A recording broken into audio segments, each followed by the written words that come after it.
persona que no tiene, ¿verdad?, interacción, es una persona de afecto aplanado. Ahora que decía, hace un chiste y se vea. Sí, está gracioso. No hay emociones aquí. Evita relacionarse. Se puede parecer, incluso por cómo es la palabra, ¿a qué? A la esquizofrenia, que ya lo hablamos. Tenemos el esquizotípico de personalidad, que es bien parecido al esquizoide, solo que estas personas, en su modo de actuar, en su modo de vestir, son muy particulares. Les vamos a llamar excéntricos. Porque no todo el mundo puede ser excéntrico. Eso tiene su personalidad. No todo el mundo puede raparse la cabeza o pintarse el pelo de azul y llevarlo muy bien. Porque a lo mejor si tú lo haces, te sientes incómoda. Porque te están mirando. Pero a esta persona le gusta que lo miren, que lo miren. Y si lo miras y lo criticas, mejor, porque doy de qué hablar. No importa. Lo importante es llamar esa atención. ¿Conoces a Ariel? No, bueno, cuando no hablas.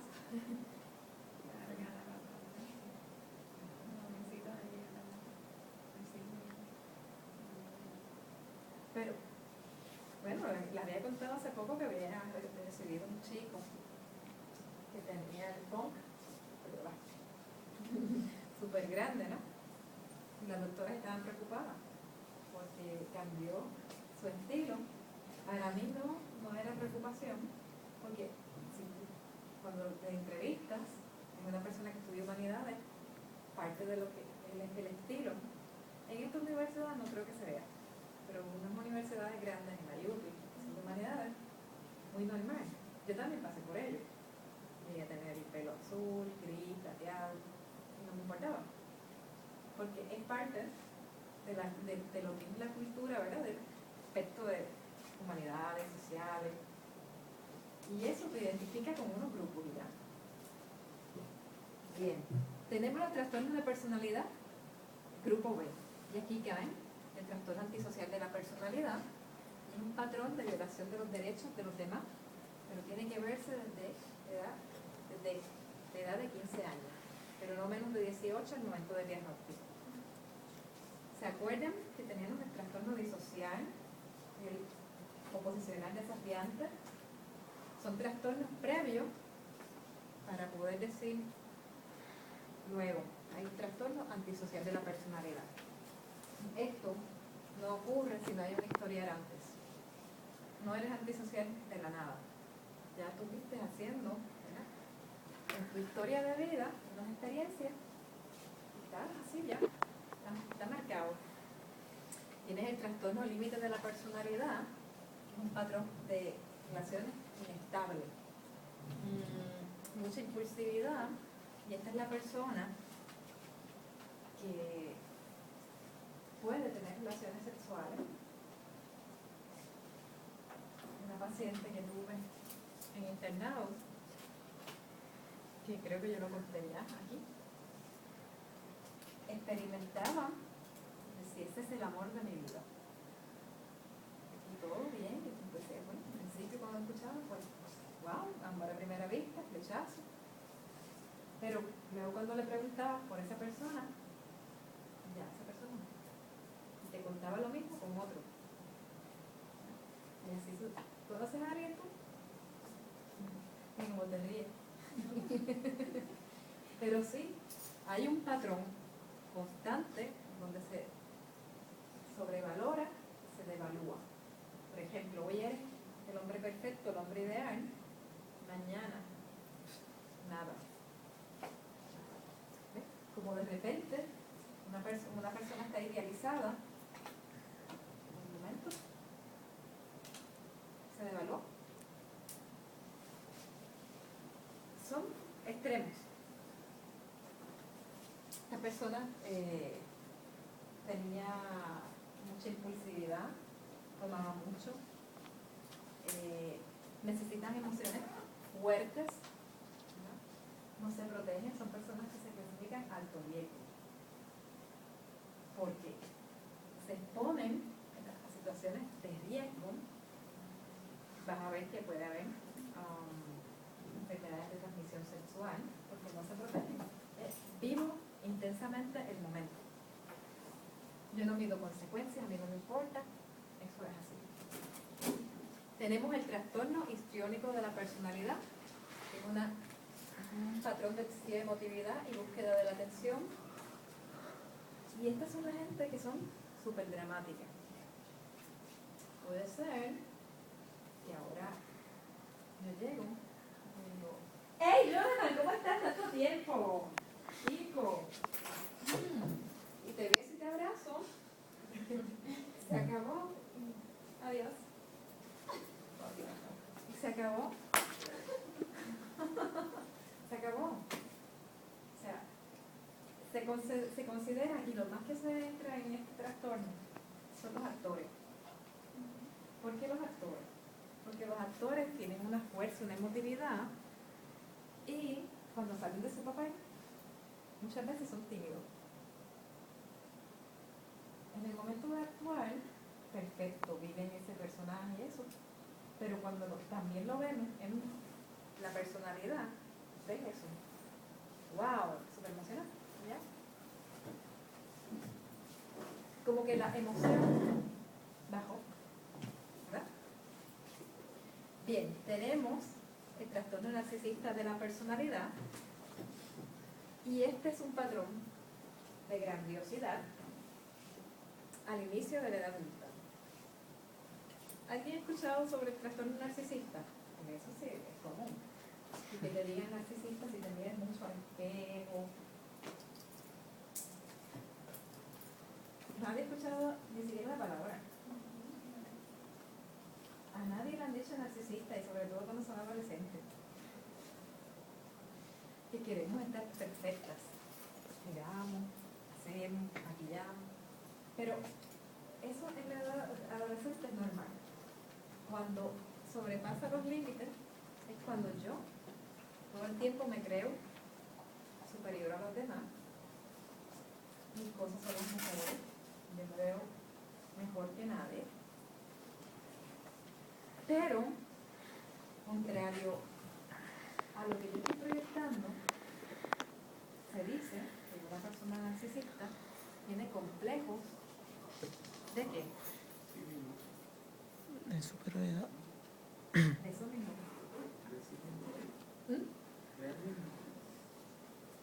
Por eso es la necesidad de yo proyectarme superior. Es un mecanismo de defensa. Porque hay un déficit, ¿verdad? Conmigo, yo tengo que suplir esa necesidad proyectando justamente lo que no soy. Y el ser humano actúa de esa forma. Siempre que tú veas una persona que te diga, o que te hable de su experiencia tan abiertamente, tan, ¿cómo decir? Por ejemplo, los hombres que cuentan, o los muchachos que cuentan, uy, me acosté con esta, me acosté con la otra, ¿no? Algo no es real ahí, todo eso. Puede ser que la muchacha le dio la mano y ya está diciendo, no, yo no acosté con ella, por ese detalle. Se exagera porque cuando tienes que contar la historia, necesitas hacer ver que tú pudiste hacerlo, que tuviste la relación, pero no es la realidad. Lo exagera para compensar que eso no es así. Igual pasa con los narcisistas.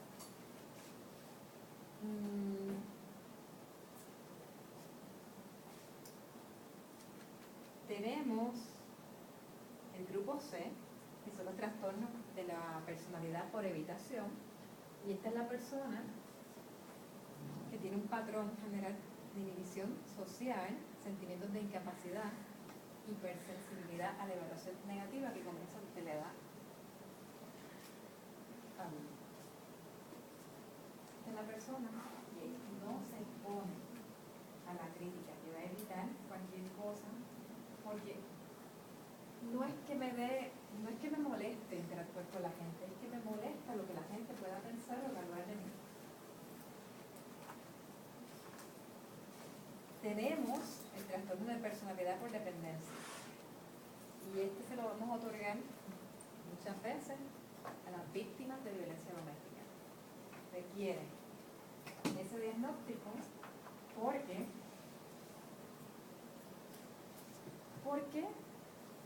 le damos ese diagnóstico a las mujeres de violencia doméstica. Porque lo defienden a la pareja, incluso cuando no tiene nada. Claro. Porque no hay otra forma de explicar cómo un ser humano puede aguantar golpes, humillaciones, palabras, ¿verdad? Insultos. No hay otra forma de explicarlo, tiene que haber algo. Y a eso le llamamos personalidad dependiente. Depende. Yo creo que depende de esa persona. Porque si él se va, no va a haber otra persona que lo pueda. Entonces, como creo que esa persona es la que, o sea, si como esa persona nadie me va a querer, nadie me va a aceptar, yo lo aguanto. Pero también se da que esa persona hace que tú creas que es así. ¿Cómo lo hace? El agresor, ¿cómo? Te va a manipular, pero va a aislarte.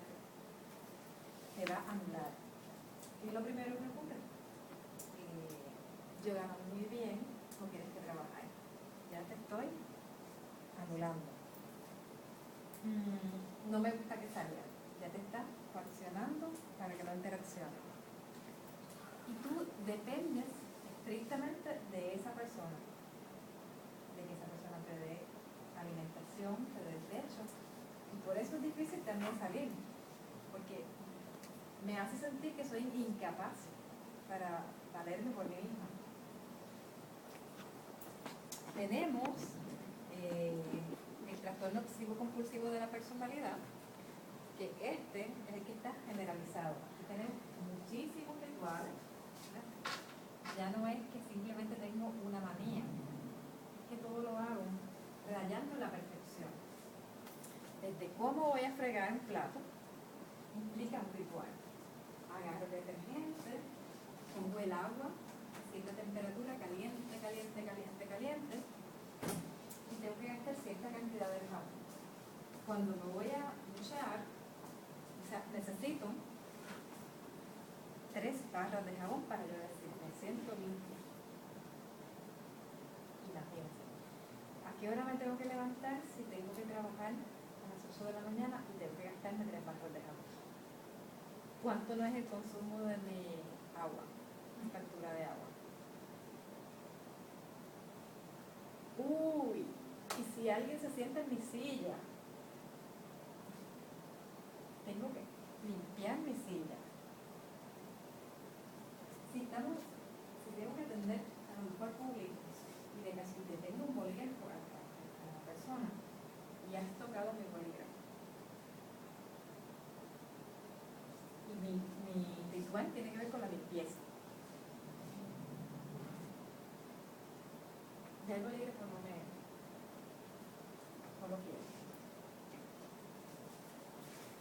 Tenemos el trastorno de personalidad no especificado y los diferentes, ¿verdad?, cociente intelectual para clasificar retardación mental. Retardación mental, sabemos que 70 es el límite. Si es leve, que es bastante funcional, va de 50 a 70. Si es moderado, va de 35 a 55. Si es grave, de 20 a 40. Y si es profundo, y aquí para decir profundo es que no hay suficiente información, porque en una prueba te empieza bien, cuéntame.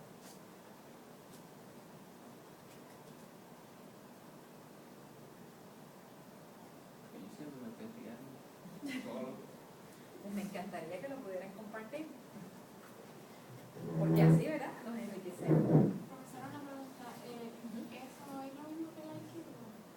Sí, de eso estamos hablando. Coeficiente intelectual es el IQ, porque evaluación de retardación mental tiene que medir una prueba de coeficiente intelectual, o la llamada prueba psicométrica, y eso va a arrojar una numeración, y de acuerdo a esa numeración va a ser la severidad, ya sea leve, ¿verdad?, que es bastante funcional, la persona que hasta puede trabajar, y si nos vamos a este punto de profundo, no quiere decir que sea el retardado peor, es que simplemente para decir que está en esta puntuación es que ni siquiera pudiste evaluar.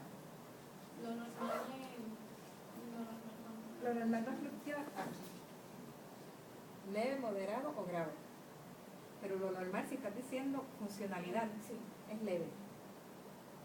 Y también hay que recordar un punto importante, y es que las pruebas en Puerto Rico no se han actualizado, tienen un margen de error, ¿verdad?, que va a fluctuar entre 15 a 20, esa es una gran diferencia. Entonces, a lo mejor aquí es que tengo ciertos problemas, ni siquiera soy retardado. Tiene que ver con ese margen de error y confiabilidad de la prueba. Porque, por ejemplo, en la película de Star Bryson decía que él tenía un IQ de 75.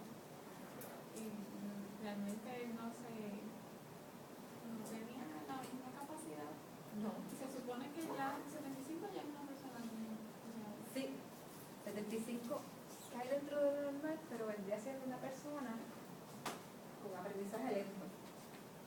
A lo mejor cuando estás cogiendo clases, tienes facilidad para comprender, pero a esta persona le cuesta un poco más, ya sea por limitaciones de su capacidad o por idioma. A lo mejor mi primer idioma no es español, es inglés, así que me cuesta. Eso no quiere decir que tengas retardación. Eso es dentro de mis habilidades. El eje 3, que son todas las condiciones médicas generales.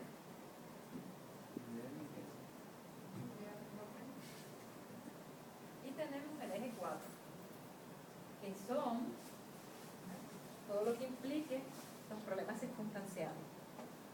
Problemas relativos al grupo primario de apoyo, tengo problemas a lo mejor de comunicación o no tengo apoyo, problemas en el ambiente social, muerte de un amigo, una persona significativa, problemas relativos a la enseñanza, que tiene que ver con problemas académicos, conflictos con un profesor también, problemas laborales, desempleo, pérdida de empleo, insatisfacción, a veces estás realizando un trabajo por necesidad, pero no es lo que tú querías.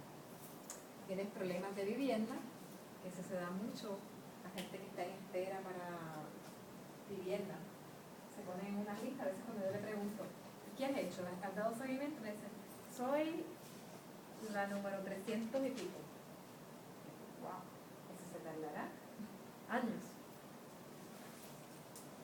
Tenemos problemas económicos, que eso en todos lados. Problemas de acceso a los servicios de salud, problemas relativos a la interacción con el sistema legal, personas que pues, han delinquido y tienen ese tipo de problemas. Y otros problemas, ¿verdad?, con el ambiente, cuando son desastres y te exponen, que viste cosas o perdiste ser querido o perdiste tu propiedad, eso también. Y por último, el eje 5 es la escala de funcionamiento global, llamado GAF, fluctúa de 0 a 100. De 0 a 100, este nunca se lo vamos a dar a nadie que llega por primera vez a terapia, porque esto quiere decir que aquí no hay problema de ninguna índole. Cuando hay síntomas transitorios, van a ser este rango, y son que hay una ligera alteración en un área, ya sea en el área social, en el área laboral o área escolar. Cuando los síntomas son moderados, que hay dificultades también, y esta persona está como desencajada. Cuando vamos a los síntomas que ya son graves, hay una alteración de la realidad, la persona está psicótica, alucina, está desorganizado. Cuando hablamos de desorganizado es la forma de cómo yo expreso mis ideas, que ahora te hablo de una cosa y te cambia a la otra y así, estás desorganizado. Y tienen ideas delirantes o alucinantes. Cuando le damos es que la persona es un peligro para sí misma o representa una amenaza también para los demás. Personas que se quieren quitar la vida, porque dice, este hombre me tiene tan amargado que le voy a meter 3 pasitos en la comida hoy. Eso. Y aquí tendría que ser una persona que no te brindó información y que tienes que validarla con familiares, ya sea porque tiene problemas para comunicarse o por retardación mental. Y aquí están las especificaciones de cada diagnóstico: leve, moderado, grave, remisión parcial, total, cuando hay un diagnóstico que es por historial, síndrome, que son signos y síntomas. El síndrome no es el trastorno. Síndrome implica que hay unas señales que te pueden llevar a ese diagnóstico. Recidiva es cuando ya no se cumplen todos los criterios diagnósticos, pero como en la esquizofrenia hay una persistencia de los síntomas positivos y síntomas negativos.